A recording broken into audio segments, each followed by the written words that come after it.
What's up, Trinity and internet people? I'm Pastor Brian. And I'm Pastor Daniel. Who's lost it again. And I'm bringing back early 2000s callbacks, the best era of my life, and it should be the best era of yours too. So sure. Yeah. We're the pastors at Trinity. Believe it or not, we're clergy. I know. That's scary. But we're the pastors of Trinity United Methodist Church at 903 Forest Avenue in Henrico, Virginia, near Richmond, and also online at trinityumc.net. You're crushing it today. I know, man. right? And it's episode 15. It is episode 15. I don't know how we've managed to survive this long. This is incredible. For the amount of poison that could have been in these coffees, that's true. Yeah. Oh, speaking of which, that's what we do. This is Pastors in Perkatory. Yep. And so we have a mystery coffee that we try to identify, which we have had with varying degrees of success. And then we talk about what's coming up this week. Okay, way to make it personal. Let's drink coffee. Gosh. It smells like popcorn. It reminds me of the smoky vanilla. It does, but it smells more like buttery popcorn. Which means it's not. No, the buttery thing is in there. And generally when you have buttery coffee, isn't it like toffee or something like that? Could be. It's not quite as fragrant as last week's. Yeah. But I think it tastes better. I'm still coasting off of my blueberry a few weeks ago. You know, we had another salad with blueberry in it the other day. I don't know why you would do that to yourself. Coffee. Okay, back to coffee. There's a buttery. Yeah, I'm going with, it's either like, could you do like a butter pecan? Pecan. Could you do a butter pecan coffee? Well, it depends if you're north or south of the Mason-Dixon line. Could you do a butter pecan/pecan coffee? Sure. We're very inclusive here. We believe in all pronunciations.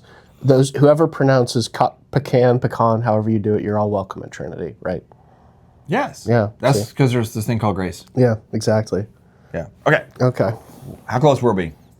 Pistachio cannoli. Pistachio and cannoli. So we were like right next to it, but also very far away. Pistachio cannoli. We were like, you know that scene, the scene in a movie when like the bad guy gets away on a plane or a helicopter, and so the people are like 10 feet away from the good guys, like just missed them, and they're like 10 feet away, but then they're flying away or they're sailing away or whatever, so they know they'll never catch them. That's what I feel like right now. Oh, yeah. They got away from you. Speaking of getting away from us. Oh yeah. This episode's going that way fast. No, I am here to be the most extra. That is my job description. So what do we have up this week? You're preaching this week because it's a special Sunday, isn't it? It is, and this is something I vow not to be extra about.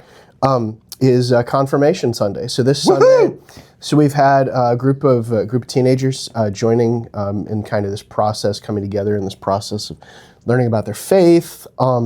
Learning about what they believe and learning how to own it, right? Yeah. Learning what it means to say, I want to live this out as kind of an adult. Continued obviously with the continued participation of their parents and trusted mentors, but they're on the trajectory now from having the faith of a child to having the faith of an adult. And I love it. We've tried to kind of supply them with the wisdom that they need. See, now I get all serious. And then this Sunday, we're going to celebrate their inclusion into the life of Trinity as members and them taking this new step in their faith lives. And the lectionary handed us on a platter this lovely story from the Gospel of John. Sure. Okay. Which is one that if you've grown up in the church, you probably heard some version of this story, but maybe not what comes after, right? So this is John chapter 9. You want me to just go off for a little while? Go ahead. Okay, I'll go off for a little while. There's this story in John chapter 9 about a man who was born blind, and Jesus heals him. And so that story is fairly well known, repeats throughout the Gospels. Similar stories repeat throughout the Gospel.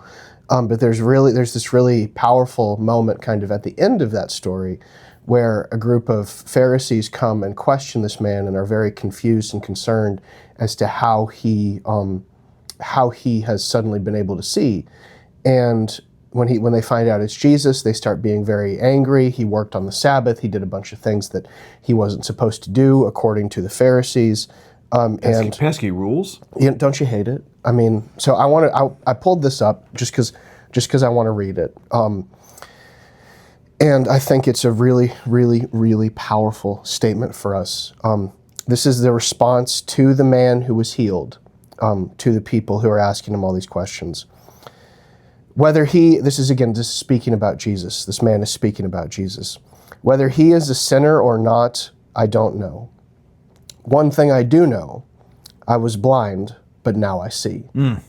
And I just thought that was so powerful. So the sermon is going to kind of focus in on that and on kind of what this story in connection to the various rules and the Pharisees' interpretations of them, what that means for the kids' lives of faith. And That sounds pretty awesome, Daniel. what does it look like to worship a God who is primarily not a God of rules, but a God of grace and love and healing? So come Sunday or watch us online, either one. Both are great, and see where this goes, and watch these kids take a stand for themselves in their journey with Christ. It's going to be amazing. It'll be a lot of fun, and we hope that your hearts are warmed here at Trinity UMC, where the coffee and the hearts are warm. See you soon.